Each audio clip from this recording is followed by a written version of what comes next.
Hi there, this is Coach Jay with Full Circle Coaching Consulting, and I'm here with Bob. Hey, Bob. Hi. Dr. Bob had some common questions, and most people get stuck on this frequently. So what we're going to do is we're going to talk about the Business and Life Plan Intention Sheet with some common questions. This is just a sample garbage Business Life Plan Intention Sheet, but it's one that Bob was trying to plug some numbers into and make it work. And so these numbers are just kind of for the sake of this conversation. Bob has a great question. So go ahead and shoot your questions, Bob, knowing that your questions are the questions that other people have. Okay. Do you suggest I modify my Quicken categories as detailed as the Life Plan Spending tab? So the answer I would say is no. I would, the amount of detail, and you're talking about the life, this one right here? No, you go over to Life Plan Spending. It's the fifth. Thank tab. you. There you go. Whoa. Yeah, this is extraordinarily detailed. I would say you don't need to go to this level of detail. Okay. Some people are just super detailed folks and have everything line itemized. What this is more than anything else to give you an idea of what might be going into something like mortgage. So for us and for our lifestyle, and when I do this with my family, we've got mortgages and taxes, and we put that in one. And then basically all these household, food, groceries, dining, internet, like that all goes out into one thing, household expense. Haircuts, these things, we just kind of put this into a miscellaneous category. We don't need to break them down necessarily. If you've got a CPA that breaks them down, fine, but I just go with, again, I'm into row 31 here, and we basically got three things: personal expenses, mortgage, house expenses. Transportation, lease, insurance, gas, licenses. This in my life is car expense, and that's on the business side. Household furnishings, yeah, I mean, if you're going to spend $20 on Amazon, I put that into the personal expense side. But if you're doing something big, like a giant reclaimed wood table that's going to cost $4,000, yeah, you should account for that.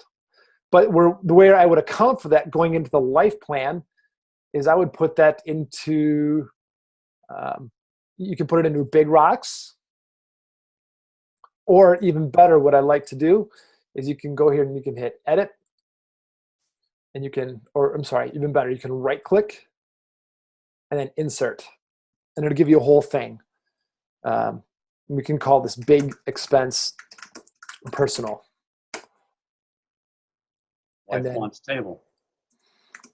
New wood table. And that's a January expense. And then you put that in here as $5,000. Or maybe you're going to finance it. Okay, so if you're going to finance it, then you've got new wood table January, new wood table, and we'll say finance at $800 per month. Please don't spend $5,000 on the table, but you get the idea. And they can carry that all the way across. And you can see, as soon as I put it into, here I'm pointing at the screen, on G13, you can see at G23, it carried through. If I make this number 400, it'll change that number. So your deficit of the month is negative $300. The reason why it's your total deficit right now is because we've got no practice income right now. Gotcha. That practice income, as we're on this sheet, Bob, if I may keep going, should come over from the business side, January actual. Let's say your total collections based on the same amount last year. Let's say you just did $20,000 in collections. And let's say you've got another $2,000 in supplements. So your total gross clinic income is $22,000.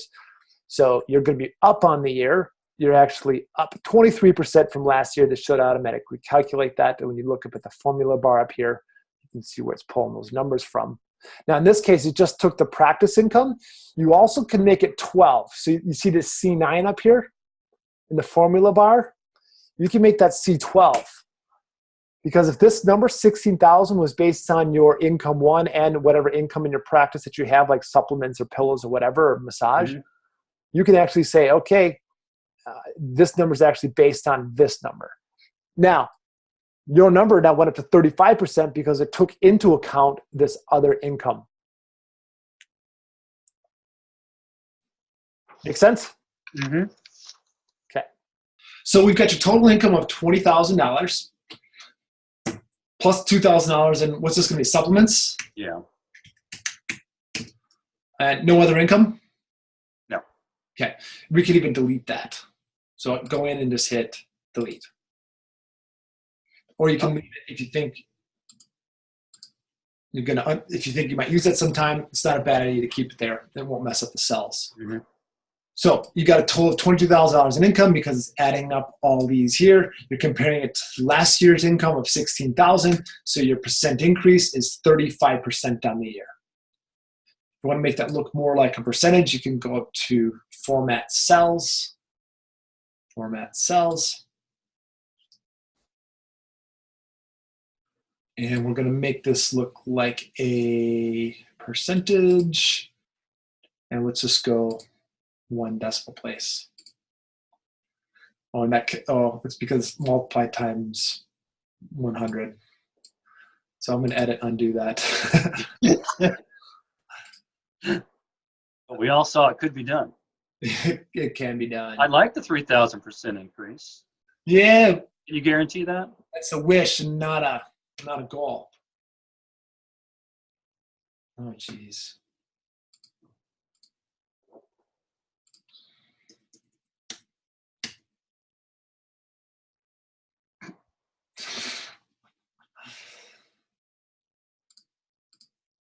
Okay, we're going to go back to how that was set up before.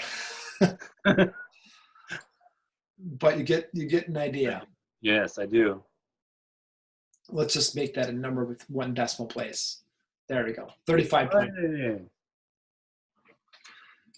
Total income previous year to date. So if the total income previous year to date likely is going to be this number. So you're up 35% on the year. Now, the nice thing about this, let's say that we do the exact same amount of money next year, just to use round numbers. You'll see that you are, compared to last year, you're up 60%. Your total income year to date last year was $30,000 at this point in time. You're up 46% on the year. Congratulations. So you see how this pulls through? Mm-hmm. This line should also be carrying through. E12 minus, the reason why it didn't change is because I put the same number in. Let's put in, let's make this number 4,000. So now you can see this number carried through. You're up 9% month over month. Do you see how that works? Yeah. Mm-hmm. Okay, going back into the initial question, life planning, life plan spending. The question was, what do we do with all these different columns? The answer is, it depends. Recreation, all this stuff, I put into personal expenses. Miscellaneous stuff that comes up, it'll likely show up on your credit card bill. I would just toss it into personal expenses.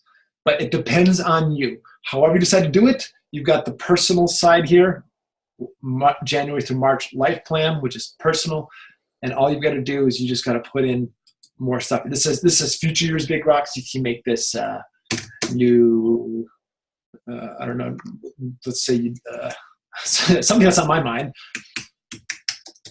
I'm going to pay vasectomy, and I anticipate that coming up here, and that's going to cost me $750. So that would be like a one-off thing that you can keep track of. Okay. And each quarter, these don't autofill, so you got to put them in. How do we use this as opposed to just the life planning template and the spending template? What's the difference between looking at this each quarter and? Right. So this is like overall, looking overall at, let me blow this up here. So overall, this is, I would do this tab once a year. Generally speaking, this is how I live my life. This much in advertising, this much in auto, this much in clothing, this much in food. $1,600 a month. $600 a month? Kids eat like mine. And then this should give you an idea of how much it costs, the distribution for you in your life. Now you can break this down further. Advertising and promo, since this is your lifestyle, I would take this 155 here, and I'd put this over here in your office expense. Automobile, I usually call that an office expense. So I'd put that over here. Clothing, personal, for sure. Donations, I frequently call donations an office expense if I'm going to have donations, because usually they'll put my business name up in lights. Entertainment, personal. Household, personal. Food, personal. Health and fitness. Hey man, are you meeting people at the gym? Maybe you can write off health and fitness.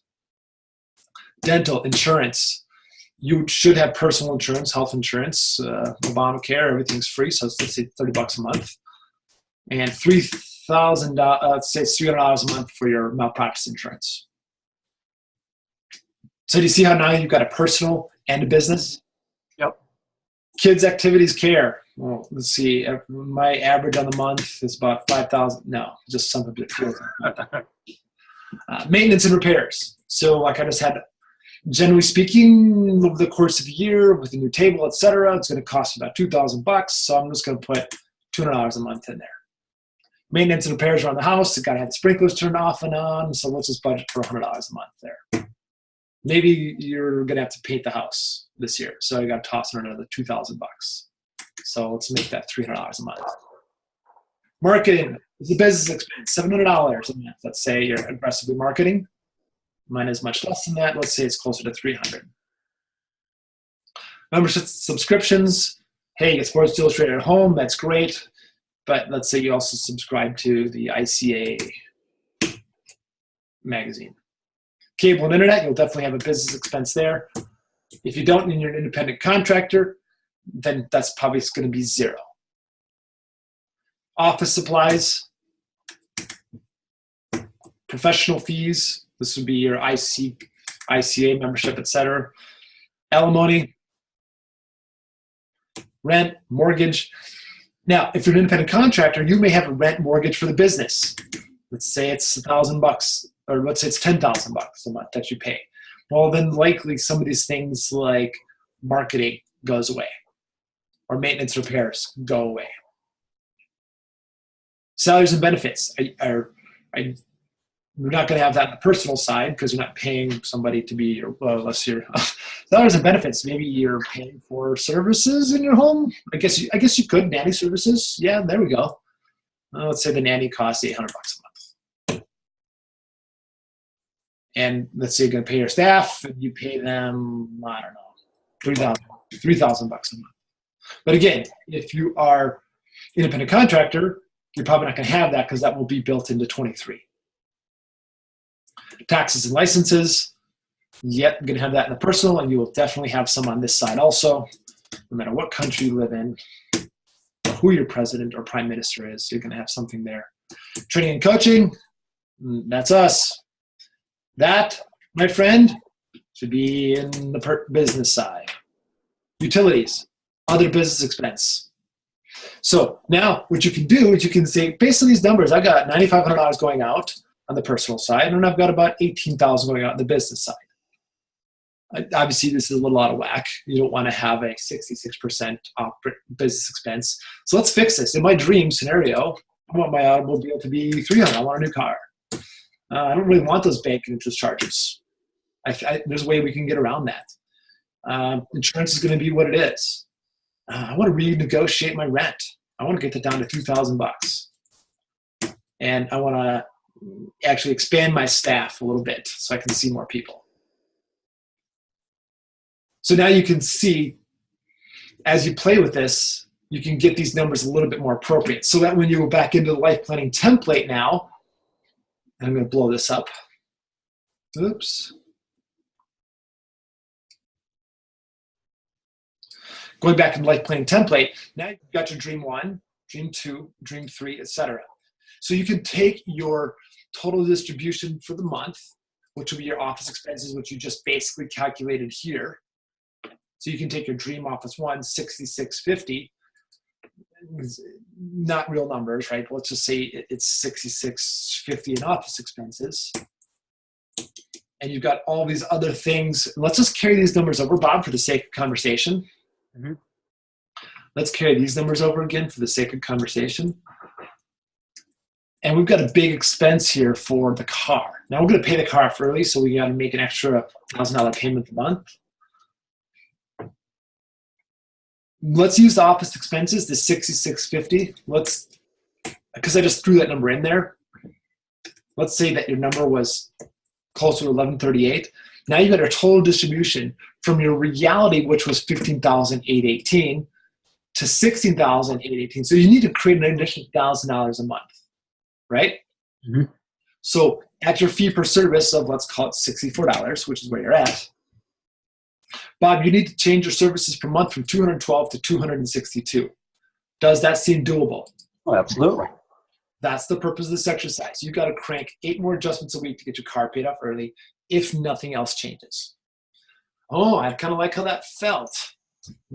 So what you can do, you can take this entire thing, you can do a Control-C to copy, paste it all here, and now we can say in this dream here, I want to go to Hawaii. Oops.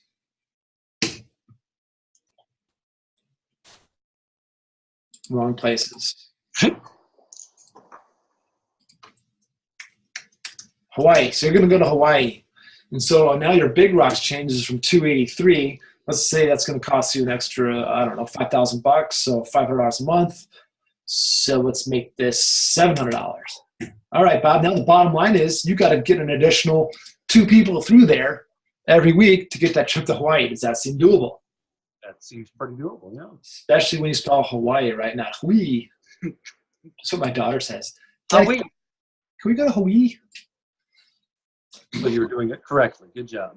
Midterm, 3 to 7 years. Long term, 20 years. The purpose of this is to get these bottom numbers as tightened up as possible. And it should automatically calculate, but you do have to put in this average fee per service. Hey, I want to get to a place where I'm doing $85 a pop. Let's just say I want to go to Hawaii. I want to pay my car off early. I don't want to change anything else, but I want to see how little I can work. Now you only have to get 50 people through there, but you got to find a way to enroll them into paying an average of $20 a month per visit more. This is the idea of this spreadsheet. Good? Mm-hmm. Yep. Makes us in, so. So you don't necessarily need to use a spending template budget. You don't necessarily need to use the big rocks, although I'm a big fan of you using both. Let me talk about the big rocks for a moment again. So we got a ski trip planned in December. It's going to cost $1,300. We got a long weekend on the beach, which is going to be in May.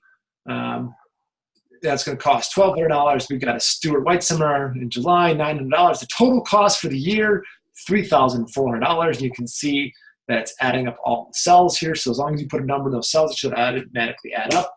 Bob, you have to, in a separate bank account called Big Rocks, I'd recommend, take $283 every month and put in a separate bank account so that you don't have to plan these in, so you can automatically say, all right, I go back into my life plan, and there's my $283. And it's actually, the formula's right there to pull it through.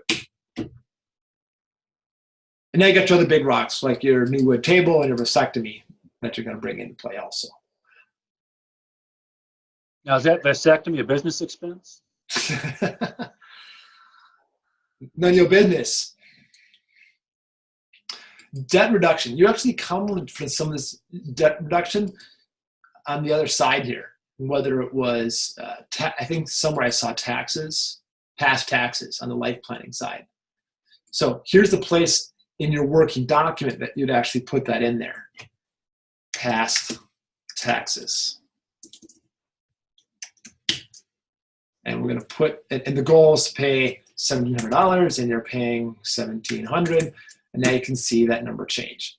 Total practice income per month. This is currently at 0. Go back to your business goals. You've already punched this number in. It's $22,000. Going into the life plan side, you take that number and you make this $22,000. Boom. Now, other income. This could be spouse income. This could be something that's not related to your business. Frequently, it's spousal income. In your case, Bob, I know that number is 0. So you stay at $22,000. Your deficit per surplus on the month is an amazing $19,500 because we only accounted for $2,500. Well, you've got no office expenses. So let's go back into that grandiose office expense of $10,000. Now we're getting closer to reality. If you get number signs like that, grab this, put it up a little bit. It just means the column's too small. Couple nuances up here. Always have savings, even if it's just 20 bucks. Always have a savings in there. And that should automatically calculate. February, we're going to have a massive savings month. So we can see it keeps track from 5 to 520. If you had no savings in March, which I highly don't recommend it, stay at 520.